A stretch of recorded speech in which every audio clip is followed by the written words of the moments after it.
For coming out on such a blustery night. It was like big shock. We've had spring and now we're back to winter. But we are so thrilled to all be together here to celebrate Kate Zernike's book. And in conversation tonight with her is Liz Egan, another Montclair celeb. But I just want to read their bios, because I always love reading the bios, because I learn something every single time. But Kate Zernike has been a reporter for the New York Times since 2000, and she was a member of the team that won the 2002 Pulitzer Prize for explanatory reporting for stories about Al-Qaeda before and after the 9/11 terror attacks. She was previously a reporter for the Boston Globe, where she broke the story of MIT's admission that it had discriminated against women on its faculty and on which the exceptions is based. She is the daughter and granddaughter of scientists, a graduate of Trinity College at the University of Toronto and the Graduate School of Journalism at Columbia, and she lives in Montclair with her family. Yay. And Liz Egan, who's also a favorite author of ours with her book, A Window Opens. She is now the editor at the New York Times Book Review, and additionally, her essays and book reviews have appeared in Self, Glamour, People, Publishers Weekly, Kirkus Reviews, and the Huffington Post, as well as elsewhere. And she lives in Montclair too. So this is a great night for us. It really means a lot to us to have our hometown authors here and celebrate them. So thank you.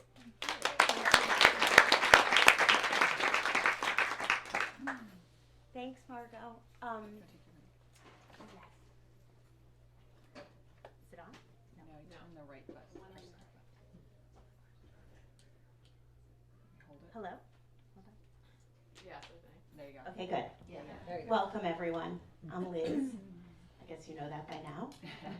I wanted to begin with a quote that appears at the front of Kate's book, which I thought really sums up what you're getting yourself into when you read this book, which you absolutely must, even if you don't think that you're interested in science, and even if you're somebody who prefers a novel, even if you're somebody who's heard that it is sort of Hidden Figures meets maybe The Immortal Life of Henrietta Lacks, and you've read those books, so you think you don't need to read the exceptions, you're wrong.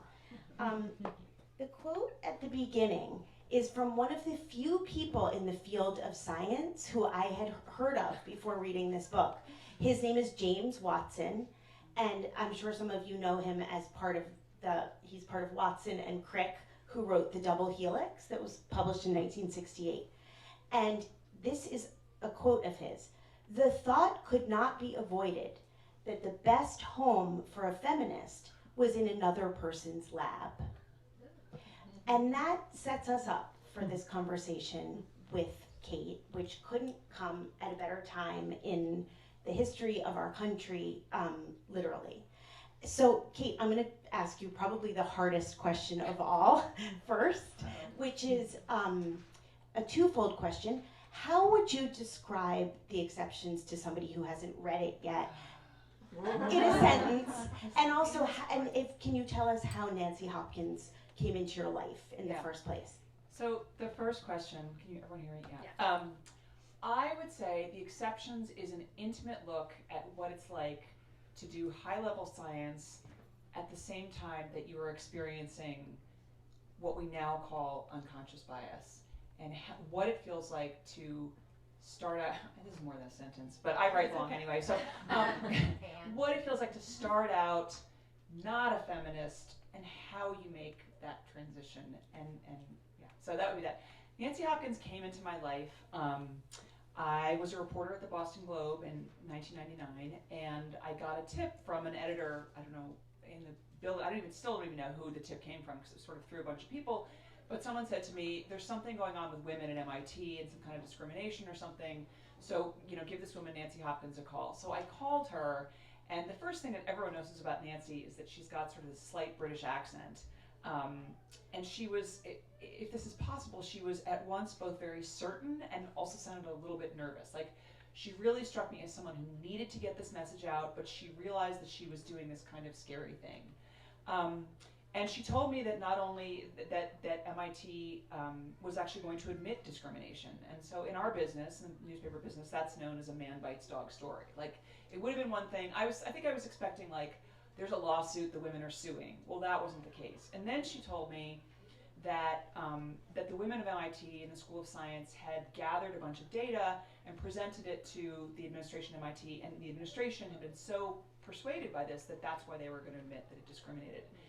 And then we had this conversation, and I think this was in her, I went to see her at MIT, and we were in her office, and I asked what I always do, you know, like, how did this story happen? How did this all start? And she said, well, you know, I needed more space for my fish tank. She was a zebrafish researcher at the time. And she said, I needed more space for my fish tanks, and I realized that the men had more space. And I said, well, how did you realize that? And she said, well, I measured. I said, you measured? And she says, with a tape measure? And so anyway, she'd been trying to get more space. The head of a cancer center where she was working was like, she said, I have less space than the men. No, you don't. Yes, I do. No. So she waits till late at night, and she goes and she measures every lab and every office in the building to prove that in fact she does have less space than men, and she even has less space, as she's a senior tenured faculty woman at this time. She has less space than men without tenure. So that tape measure became my lead, and that tape measure is now in the MIT Museum because it became sort of the emblem of this whole enterprise. Kate, at what point did you know that one newspaper story had legs? I mean, you've written a million, maybe not a million, but hundreds. We're in a data-driven field, so I can't exaggerate, but you've written hundreds, thousands of newspaper articles. Yeah. At what point did you know that this story was a book? And also, tell us a little bit about how long you worked on it. Yeah, so so this story, the women at MIT really thought, it took them and it took Nancy Hopkins a long time where she finally acknowledged that she was being discriminated against. And then but they didn't think this was a problem outside MIT. And then this report, the news of this report and MIT's acknowledgement appears on the front page of the Boston Globe. And as much as anything could in 1999, pre-social media, it went completely viral. And the dean of science showed up to his office the next morning, and there was a CBS Evening News crew there. The New York Times put it on the front page 2 days later, and then that suddenly women from all over the world really were emailing Nancy and saying, this is my story too. So I knew then it had legs. I remember I tried to call Nancy to follow up, and I couldn't get through to her. Like, this was in the days of Busy Signal. And so I finally sent her an email, which I then discovered among her papers when I came back to the story. But I started thinking about this as a book in 2018, and it was January 2018. January 5th was my first conversation with my agent about this. And I was watching the Me Too movement unfold and thinking about, you know, I'd always remembered these women from MIT because what they had taught me at a very, you know, at an early point in my career was that it wasn't enough. And I think we all thought this, it wasn't enough just to open the door to women and let them in. And when I say women, you can substitute in any sort of historically underrepresented, marginalized group. It wasn't enough just to open the door. You had to think about how you treated them as their careers progressed, how you viewed them, how you talked about them. So I was watching Me Too and thinking, like, okay, it's great that we now know that executives can't open their bathrobes to young women, or to women, whatever, but like, you know, it's kind of amazing we had to say that out loud, but we did. But I was thinking that what the women at MIT had described and identified was a much broader problem, but at the same time, there was a sense that, you know, they were talking about unconscious bias at a time when nobody was talking about unconscious bias. Now I think we're at the point where everybody's heard of it, to the point that everyone thinks it's baloney, frankly. Like, oh, I did that in the workplace training, I don't have that thing. And the reality is we all do have it. And I wanted to write this book, as I said, to show Nancy's progression as a way of showing how it does affect people, not just women in science, but women in a lot of fields, I think. Well, that actually leads me to another quote that I have. Hold on.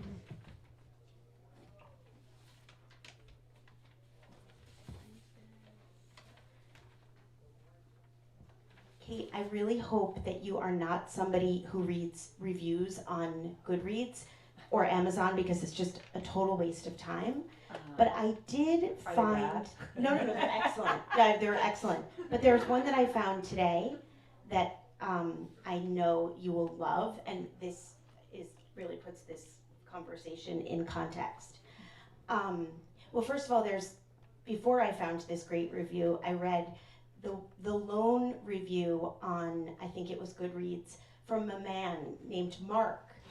And he said, on its surface, the subject, the fight against sexual discrimination at MIT, seems a bit niche and wonky, but the book is totally engrossing. So anyone who has experienced discrimination knows it is not a niche subject at all. But I really loved this response from a woman named Peggy. Her review is called "The Story of My Life in a Different Setting." She said, "Do not believe for a minute that this is not present in law, the corporate world, the finance world, the theater, the military, elections, the publishing world, and everywhere you have ever been, starting with kindergarten." And that I just got a chill. really, I know, that really spoke to me. And it for me tapped into something that I thought of as I was reading this book, and I wondered if you felt this way as you were reading it. That those of us who grew up with Title IX at our backs, on a steady diet of free to be you and me, we were told we were equal. And then many of us got to a place in life where we suddenly realized we're not equal. I mean, for me, that was like a real epiphany on election night of 2016. Just thinking, I bought a bill of goods. And I was wondering for you when that moment came, and if it was when you first started reporting this story, or was it later? You mean in terms of my own life or about this? Yeah. On both fronts. So I tell the story in the prologue about my mother, who graduated from college in 1954, and she wanted to go to law school, and she went to her father, who was a banker, and he went to his friends who were lawyers in Toronto, where she grew up. And they all said, well, we wouldn't hire a woman. So she decided to go to business school instead, but she went to the Radcliffe program in business administration, because in 1955, when she started, Harvard didn't take women at the business school. She had a great experience, and it was the same courses. The professors would walk over the bridge and teach the women at Radcliffe, mostly in the evenings. And so years later, my mother, when I was the youngest of her three kids, my mother went back to law, or she went to law school. She ultimately went to law school, and it was the early 70s, and first she goes to Yale and to talk to the admissions people there, and the guy says, well, I wouldn't let my wife go to law school. So she ends up going to Pace University, which was great, and it was important for us to see my mother doing this or pursuing this dream. But she was then in the law library, and she looked herself up in the Harvard alumni directory, and she was listed as Barbara Zernike, née Bacchus,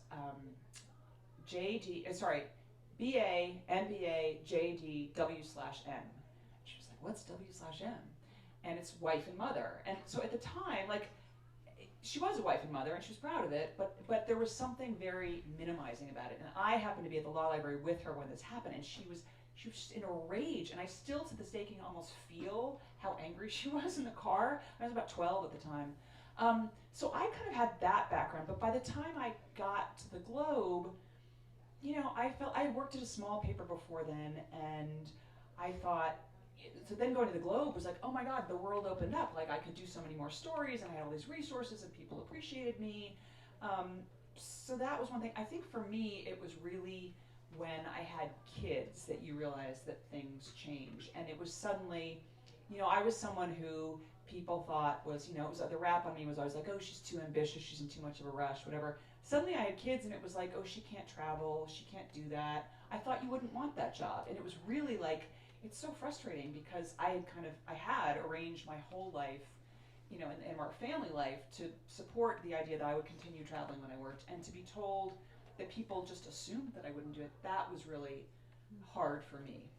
But I will say, there was something about meeting these women. I had just turned 30 when I did this story, and I always remembered them. And so I guess that's why I felt just like, I really do a radio host said to me the other day, I can hear the passion in your voice. I'm like yelling and talking really fast, but I really do feel strongly about this story. Like, I do think what that review says is right. I mean, it just speaks to so many of us in so many different ways. I was wondering why the person who really sticks out to me in the book, obviously, is Nancy, but there are so many voices in the book and they didn't really come together until, was it the early 90s? Yeah, the early 90s, which is not that long ago. Why do you think they didn't come together? Yeah, so you're right that all these women don't come together. Part of the reason they didn't come together is that they were all kind of working in their own silos. So MIT at the time, the women started doing this work, they're measuring and all that in 1994, and then MIT makes the admission in 1999. And at the time, there were 15 tenured women in the School of Science at MIT and 197 men. So, and there are many different departments. There's chemistry and bio and cognitive and brain science. They were all scattered around the school, so they weren't talking to each other. They didn't have an opportunity to compare notes. But I think the other thing is that most of them were hired in the early 1970s, and that number, there was a big hiring push at the beginning of affirmative action, and then they called it the pancake graph. It just stayed straight. So I think that women had seen, and when Nancy's at Harvard, there are no women in leading labs. She doesn't have female professors. So that's really the norm for all of them. They get hired in the early 70s. They know that there's some affirmative action going on, but they sort of think like, I don't care. They don't think of themselves as affirmative action babies because they know that they can succeed. They really have faith that they have what it takes to do this. I think they don't complain because they feel lucky to have these jobs, and I think that is something that persists even to this day. So they don't have the opportunity to talk to each other, and they feel lucky to have the job. And they also think, I think the other thing is that these women are so driven by science that they don't want to play the gender card, right? They don't want to complain about this, partly because, and these are some of the women in the book, there are women in the book early on who are perceived as difficult. And they don't want to be seen. They know that if they speak up, they'll be seen as difficult. So I think that's the main reason. But it's really, Nancy has this gradual development, and it's really only when the discrimination gets in the way of her doing her science that she finally speaks up. And when a pair of men try to steal a class that was her brainchild and that was a very popular class at MIT that she, deserved a ton of accolades for, there was a pair of men who wanted to sell it as a textbook and kind of cut her out of the deal, which I found enraging. Yeah, it was enraging to her too. Yeah, and what she does in that moment, so she desperately tries to stay in the course, to keep teaching the course, and they kind of first they say, well, yeah, maybe we can all teach together, but it's clear as like the months go on, and it's like, oh, we'll have lunch, oh, we'll have a meeting, and like it never happens unless she goes to the dean and says, can you do something? So they finally push her into May, late May. It's like Memorial Day, and it's too late to teach the class together. So oops, Nancy, you're out on your own. And they relegate her to the front row, and she can take notes and tell them how to improve the class the next year. And it's really insulting. But in that moment, she goes home and she looks at her evaluations, and she sees that her ratings from students had been higher than most men in the department, than one of these men. And she's, this course has been a total hit. It's a required course for MIT. She's developed it quickly. She's done them a real favor. And she thinks, if a man had this job, if a man had done this, he would be getting a teaching award. And she realizes in that moment, it's not about her, it is about gender.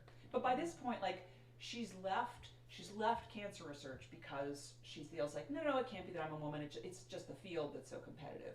And she's done all these things to like desperately prove to herself that this is not about gender discrimination. Which we all do, even now. And we true. all still say, like, I'm not one of those, I'm not a complainer, I'm not a, Right. I'll do it, I'm not overworked, it's okay. Mm-hmm. How was it for you living with this story all these years, especially from 2018 to now? Like, Yeah. it was an inflection point for the world.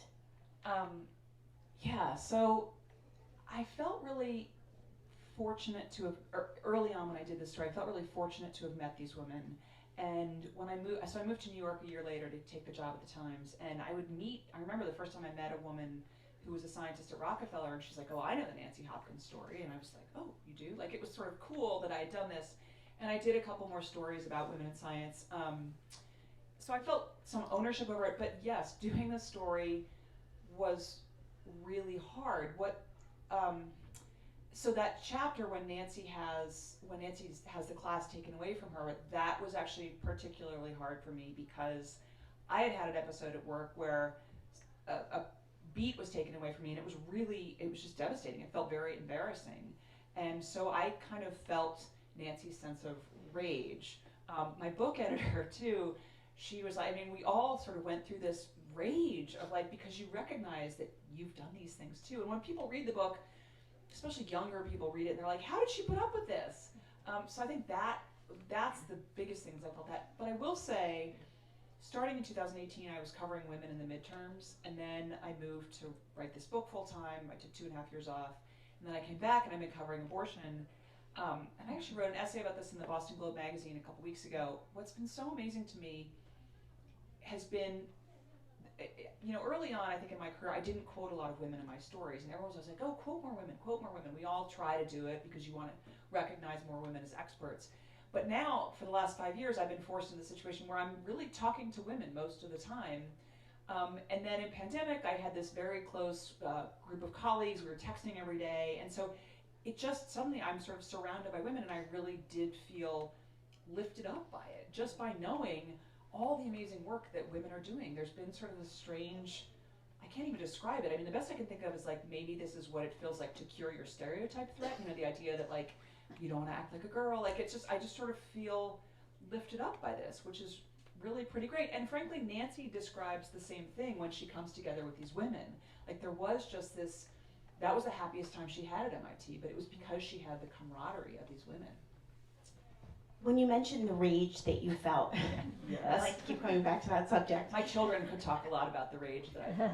But one of the things I admired the most about the book is that you take a page from the women and you channel the rage into facts and statistics and data, and every point you make is backed up with what appeared to me to be meticulous research. I know that you come from scientific people, but can you talk a little bit about collecting that research and your process in that way, and was it hard? Yes, it was very hard. So one of the things that was really, these women still feel like they really want to be known as scientists, not as activists. So it was very important to them that this be a book about science, and particularly to Nancy. She does not want to be known for what she calls her women's work. She wants to be known for her science. And also, I just wanted people to kind of get a thrill for the science, because these women are so thrilled by it. Like, my favorite moment in all the interviews was like, tell me how you got into science. And they light up. And like, she's not in the book as a subject, but Shirley Tilghman, the president of Princeton, she rhapsodized about the periodic table and how amazing it was. It's just like, it's wondrous to watch. So that, it was hard, but it was also exciting to me, because Nancy she becomes a scientist because we meet her when she's 19 years old. She's at Radcliffe. Her father has died the year before. She's frantic about what she's going to do with her life, and she feels like she has 1 year to figure out what she's going to do with her life, because then she's going to graduate the next year. She's probably going to marry her boyfriend, and she has 10 years before she turns 30, and at 30 she has to quit everything and have a kid, so she basically has to save the world before she turns 30. And there's just like so much pressure on this poor young woman. But she falls in love with science in a lecture taught, as you say, by James Watson 4 months after he and Francis Crick have won the Nobel Prize. So it's pretty heady stuff. And then she does all these amazing experiments. It's the beginning of the genetic revolution. She does this major experiment about how our genes are expressed. And it was cool stuff to learn about. At one point I said, like, I think the fact that it was biology helped, because if it had been, I don't know, even geophysics, I think it would have been harder to kind of bring some heart into it, for me anyway. But we had this agreement early on. She wanted the science to be right. And so I said, okay, I need you to read the book when it's done, but I can't have you being like, well, that wasn't really the way it happened. I said, you're free to correct me, but I am also free to ignore your corrections, except in the science, because then I really need you to correct me. So I just really talked to people a lot and had them walk me through the experiments. And the early the gene expression experiment that she does with this guy Mark Potashny was very confusing for me in the beginning. And luckily he had written a book about it, so I could look at his diagrams. But he, at one point, he just walked me through it, and I said something at one point. He's like, no! Okay. But then I got it, and the feeling of getting it was really cool. And I do think, I wanted people, Kathy, my editor, was like, she's a total science phobe, and she got it, and she got excited about it. So that was very meaningful to me. I forgot to say at the beginning of this talk that we will be taking questions. Yeah. So I have maybe 1 or 2 more questions, and then please be formulating. I actually have a million questions. So if you have no questions, that's fine, but I will be taking them in a moment. I was curious, on the science front, if I know that I shouldn't be saying this with my daughter in the room. I really hate science, and I got a D in a class called Physics for Poets, so that shows you where I am on the spectrum, and everything made perfect sense to me. But the way I just kept thinking about the experiments as stories, right? Yeah. So it's like, I'm going to walk you through this the way I walk through a story. Like, here's the beginning, middle, and end. So, It worked. I'm curious about what you've heard from MIT. I'm actually going there tomorrow to do an event, but it was a little touch and go.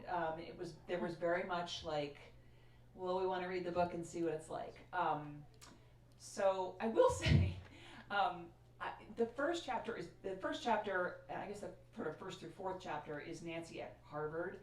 And in some ways, I was more nervous about that because, like, the song 10,000 Men of Harvard, like, I was just waiting for 10,000 Men of Harvard to come down on my head and be like, you got that wrong. So I basically showed it to everyone I know, could think of, who went to Harvard. And I did get a note. I sent it to Larry Bacow, the president, and he said, sent back this really nice note. He was like, this is a great book. It's going to be a very important book. And I was like, okay, that's 9,999 to go. But MIT, they have a new female president, and she was just coming in as the book was completed. But actually, they have really received it well. I think they feel it was fair. I think and I really wanted to do this, Nancy really wanted to do this, they felt the book was put in context. So there's no, there is one man who looks bad, and I have to have coffee with him tomorrow because he's upset. But he wrote me a note saying, like, I can't contest this, right? He can't, but he's upset. But I think for the most part, this is the guy who took the course. The other guy who he took the course to start the company with said to me, well, we've all grown up, right? So I think what they appreciate is that I did put this in context. And this is a long, long history of women in science, women in academia, women in general just being thought of as not as intelligent as men. And it's particularly bad when you read the early language from the presidents of Harvard. I mean, they just, at one point, they're not sure they want to let women into Harvard in the late 19th century because they're like, it's not yet a sure thing that women are as smart. It's like, really? I mean, it's astonishing. But then that continues into 2005 when Larry Summers is giving this speech about women in science, and Nancy is in the meeting. And Larry says, the first thing that pisses her off is he says, well, I think it's that women don't want to work 80-hour weeks. And she's thinking, like, I've been working 80-hour weeks for years, decades. And then he says, and I think that women lack a certain intrinsic aptitude for math and science, and that really sends her into orbit. And she later complains to a Boston Globe reporter. But when you look at the reaction to what Larry Summers said in the press, it was like, well, he's just raising a point. He's really saying that women aren't as intelligent, and the data totally refutes the idea. There's more distinction among men and among women than there is between men and women on math and scientific aptitude. Like, it just doesn't hold water. As I was reading, I jotted down a couple of the most hair-raising lines to me, and I'll read 3 of them to you before we start taking questions. And I just want to remind you, this is I don't have the dates of these exact quotes, but this is not in the 1800s. We were, many of us, alive at these points. One is, you come on too strong for a woman. That's like when somebody at work says, your shoes are so cute for a mom. One woman was dismissed as just a housewife who went back to school. And Watson, who we brought up at the beginning, was writing of Rosalind Franklin, who was definitely his intellectual equal, and to whom I think he owed a huge debt, not just of gratitude. Momentarily, I wondered how she would look if she took off her glasses and did something novel with her hair. So that just tees up, some feelings. I just say one thing. I just, really, when you ask like why I included the science or why I felt it was important to include the science, I saw this book as kind of, it's not the double helix because it's not taking you through one particular experiment, but I saw it as like a lot of those books. Nancy, one of my favorite books, and one of Nancy's is The Emperor of All Maladies. Writing this book about science, if you actually restored or included the women in the story. So. And there was no way to tell this story without the science, and it's fascinating. Right. It's like affects our daily life. Right. I just thought you metabolized it in a way that Thank you don't often see. Thank you. Who wants to go first? Oh. Mackie. Yeah, I'm wondering why, especially in light of these quotes, you refer to it as unconscious bias. It's just bias. Wait, I'm gonna repeat the question. Oh, For our friends over here. The question is, why does Kate refer to what we're talking about as unconscious bias? So certainly some of this was conscious bias. Like Nancy has a lower salary, she has this problem with space. But I think unconscious at the time, the women called it, they described it as marginalization. That was their word. And then in their actual report, they described it as 21st century discrimination. So in other words, the door is open, but it's how you're treating people. So I think the unconscious part is that marginalization, where it's like, the men, this happens a lot. Like the men go out for a drink together and don't include the women because like that might be weird, like their wives might be suspect or something. And then they have a discussion over drinks and they decide to do a grant proposal together, and so the woman's left out. Or it's sort of more benign sexism, like, well, what I was talking about earlier, like, well, you wouldn't want that because she's going to raise kids.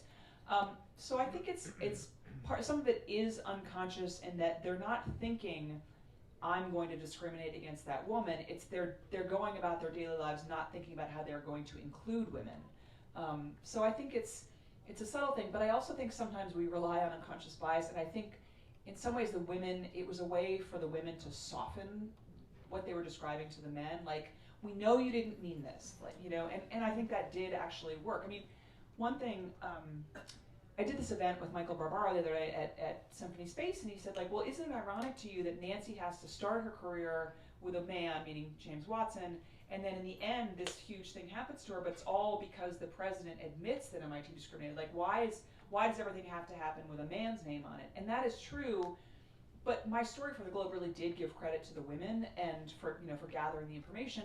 And I think these women they had to work within the system. They had to sort of play the hand that they were dealt. And so I think that's part of it. That's why. But you're absolutely right. This is not all completely unconscious. What did Nancy think of the book when she first read it? Nancy gave me a great compliment. She's read it a couple of times. She says now, I haven't read the final thing, but I'm like, you actually have, because not that much changed after she read it. But she said, and more interestingly, there's a woman at MIT now who's my age, who considers Nancy her mentor, and both of them had the same comment, which really moves me, which is that I didn't fully understand my life until I read your book. And that's because it's not necessarily, but it's because it puts it into context, right? And so they understood that it wasn't, one of the reasons I call the book The Exceptions, one reason is because these women were exceptional. I kept running into this word, oh, so-and-so's exceptional. But also the way they were describing what happened to them, they would say, oh, well, that was because he was kind of a jerk, or, it's just because we were in this weird space, or it was just a personality conflict. That was the exception. That wasn't really happening. And they did this for so long that they were able to convince themselves it wasn't discrimination. So I think what it did was show them, and this actually goes to your point about MIT, like, it just showed everyone that there was this huge tide pushing against, like, it wasn't like these men were unusual in treating Nancy and the other women this way. This was like, our culture treats women this way. And that's, some of the research that I find most interesting now, there's a woman at Princeton, Sarah Jane Leslie, she works with a guy, Andre Chimpian, I think how you say his name. But they've done all this work about the language we use to describe men and women.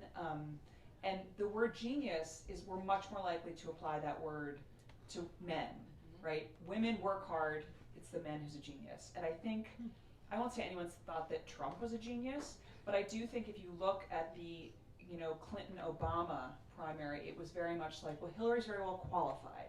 It wasn't like, but Obama was like this phenom, and he's a genius, and that's like, leaving aside anyone's politics, I just think that's the way we talk about people.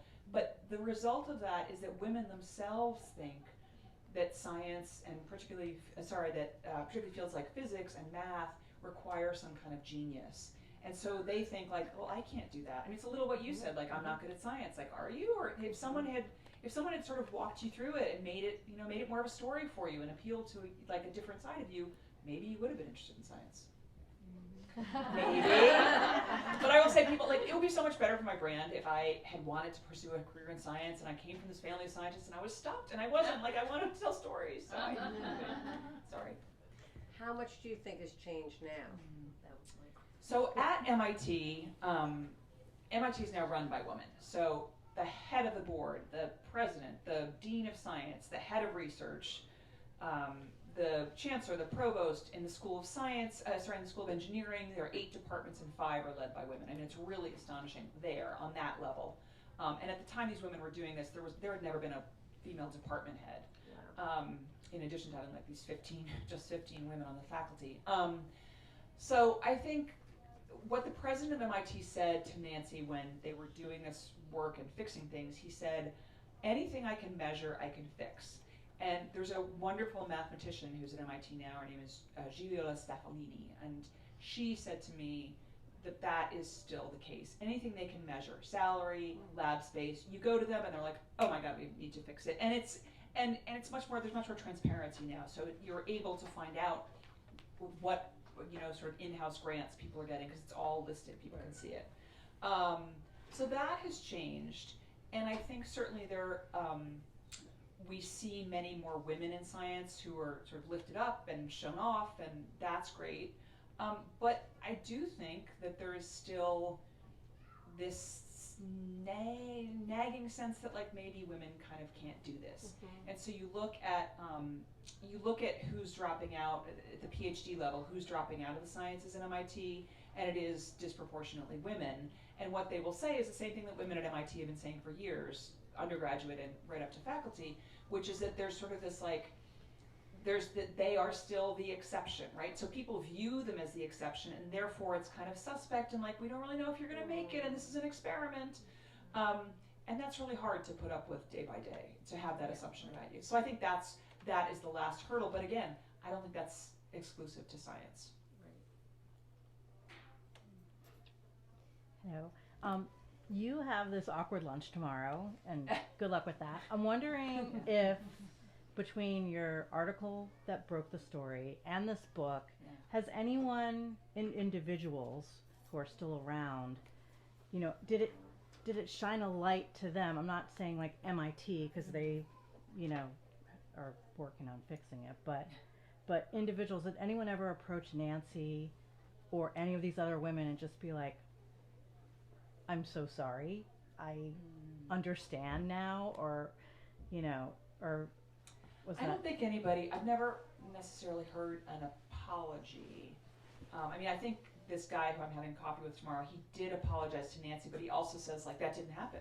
Like he still, and I, before, to write this book, Nancy, God bless him, James Watson, who, despite the way he treats Rosalind Franklin, he ends up being a mentor to Nancy, even when she's at MIT, and he's the one who says to her, you need to write this down. And so she takes his diary, which I was able to rely on, and it's very cute. She's like, she writes, Jim Watson told me to keep a diary, and I've always done what Jim Watson told me. Tonight I will begin my diary. And she records all this. And so I was able to call this guy and say, this is how Nancy remembers this one particular conversation that gets very heated.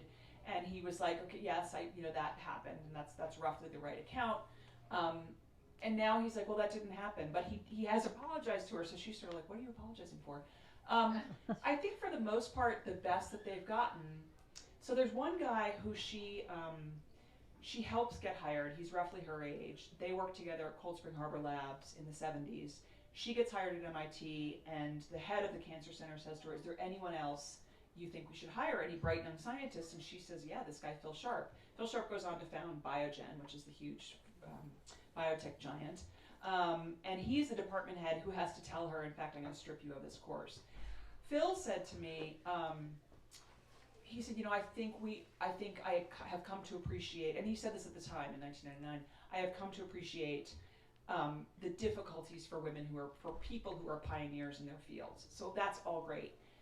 2 days ago, Nancy sends me this story where someone is interviewing Phil, who's now very much like eminence grise of his field, and he's talking about his early days in the cancer center, and he's like, he says, "Well, I was hired with many well-known people, David Baltimore, Bob Weinberg, names all these people, like doesn't mention Nancy." Oh my God. Nancy was one of the first 3 people hired in the cancer center, like with David Baltimore and Weinberg. Like, there's no reason not to mention her.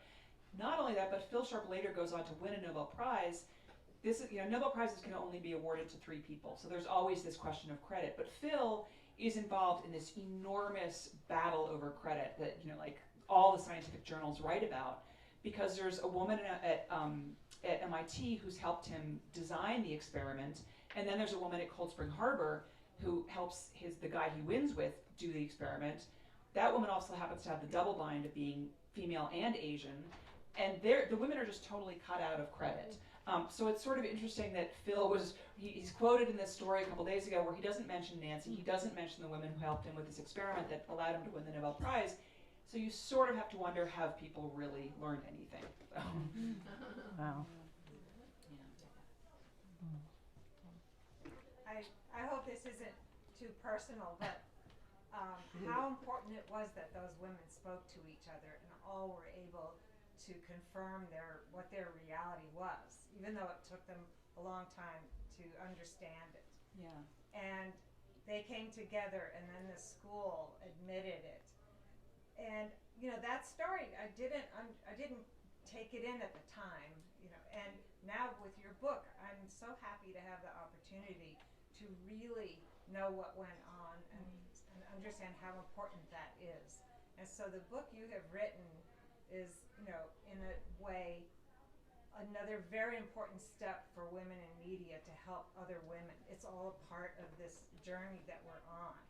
And so now you say that right now you're writing about abortion. Mm-hmm. And I'm just wondering, in your own career, how you kind of see maybe what having written the book is doing for you, and will you be more able to choose the topics and stories you want, and do you feel more of a mission now to take certain stories?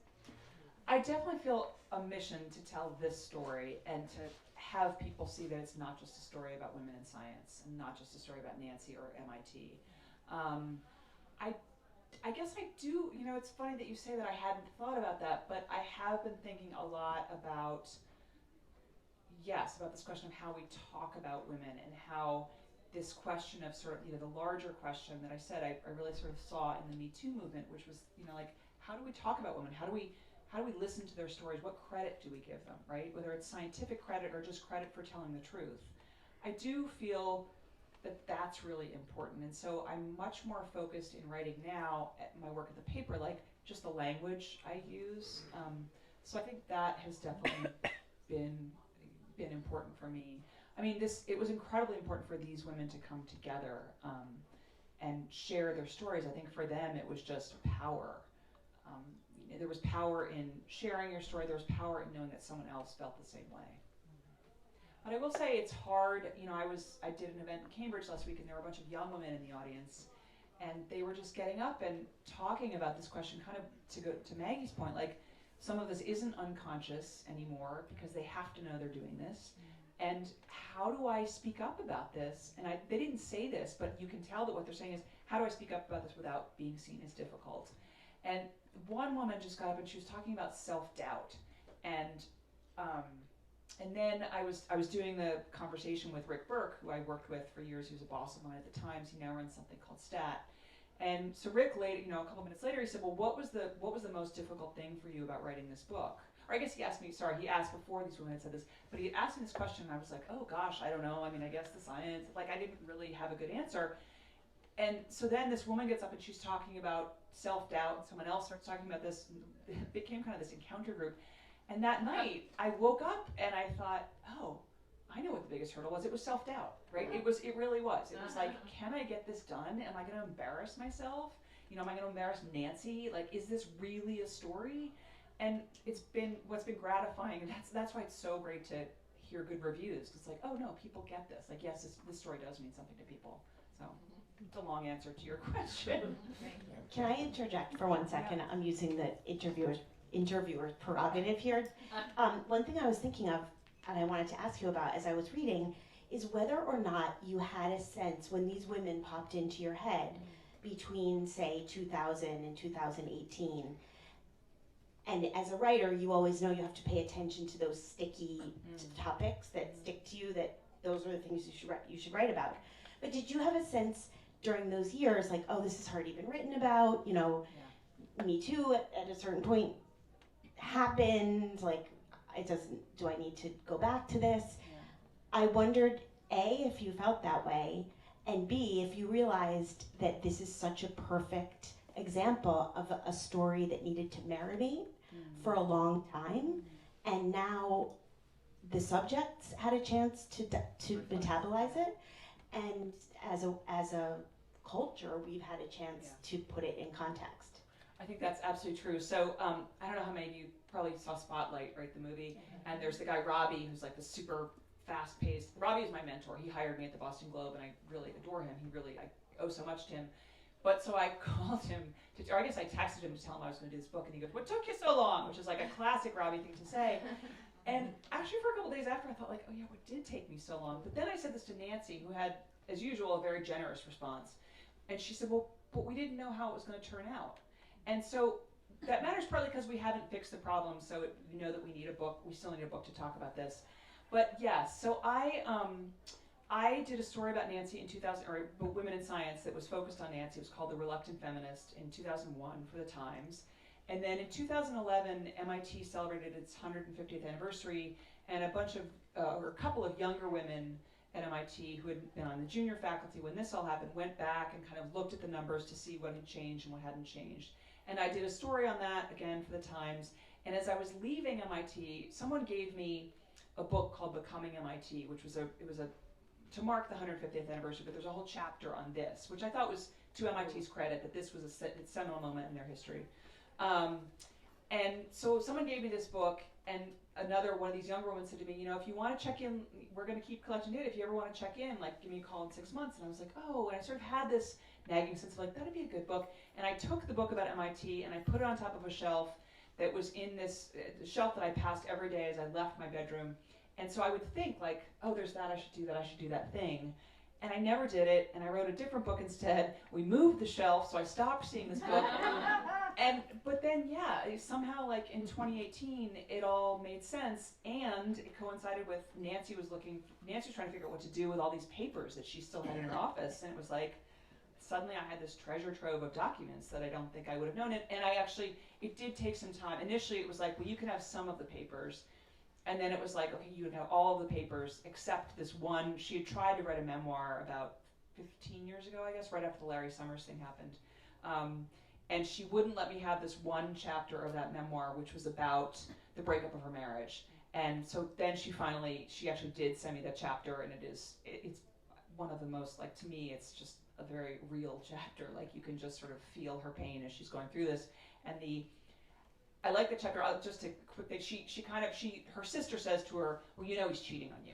She's like, don't be ridiculous. Anyway, but she tracks him down in such an amazing way. And I love that. And it's sort of like, you could argue, like, why did you include that? It's sort of gossipy. But to me, like, her determination to prove this to herself foreshadows what we see when she's determined to measure the space for herself. Like, she's not going to trust anyone else. She has to find out for herself. It's that restless scientific mind of hers. Which is not that different from the restless writer's mind, let's face it. Yes. Yes. Fascinating book. Thank you. I really recommend it if anybody hasn't read it yet. I was wondering, Nancy, to my calculation, must be about 80 years old. She's now. 79, yeah. And so I was wondering, what is Nancy doing today? Is she still at MIT? Is she still teaching? Is she retired? So here's another thing that's interesting about men versus women. The men who she arrived with, they are, who she or her contemporaries, they're all still at MIT running their labs, which is so interesting. The women have all, even some of the younger women have dropped out. One of them, because she's still so frustrated with the whole thing. But Nancy retired in 2014.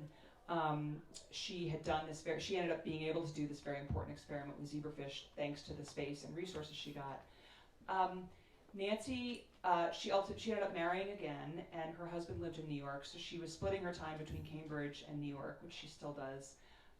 They have sold their house. They've sold the condo where she lived in Cambridge, and bought into an assisted living place in Lexington, Massachusetts, which is basically where every brainiac goes to retire. It's quite incredible. So like Neil Rudenstein, the former president of Harvard, is there, and upstairs is the epidemiologist who was president of Swarthmore, and like David Gergen is there, and E.O. Wilson was presiding over the singles table. Anyway, they have an amazing, as you might imagine, they have an incredible lecture series. So she's on the lecture committee, and it wasn't enough for her to do, to like invite some lecturers in. She decided they needed a course on consciousness and the brain. So she recruited this professor she admired at Harvard to teach like a 9-part class at this place called Brookhaven. Like she's really, really interested in neuroscience. And she's just constantly doing something. She constantly has a question. And it wasn't enough to bring this guy there. She like went out and bought his textbook, which is 800 pages, and like worked her way through it. I mean, she's really someone who is just endlessly curious. I will say she also, I think this is her generous spirit, but also sort of the way she was raised and socialized just as a girl. She has felt a real responsibility to answer to everyone about this book. So when, for instance, this guy was upset, like she feels like she needs to work it out, and she needs to make everyone's feelings better, and that part breaks my heart. But yes, she's just like continues to be very interested in science. Do we have any other questions? I do. Yeah. So I have a daughter who's an engineer who is often the only woman in the room and experiencing many of these things.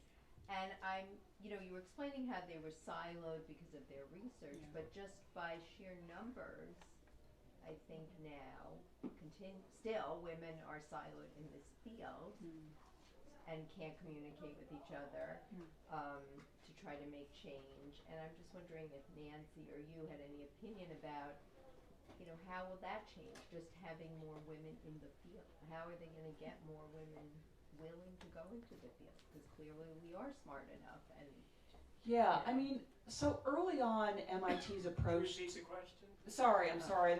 Thank you for reminding me.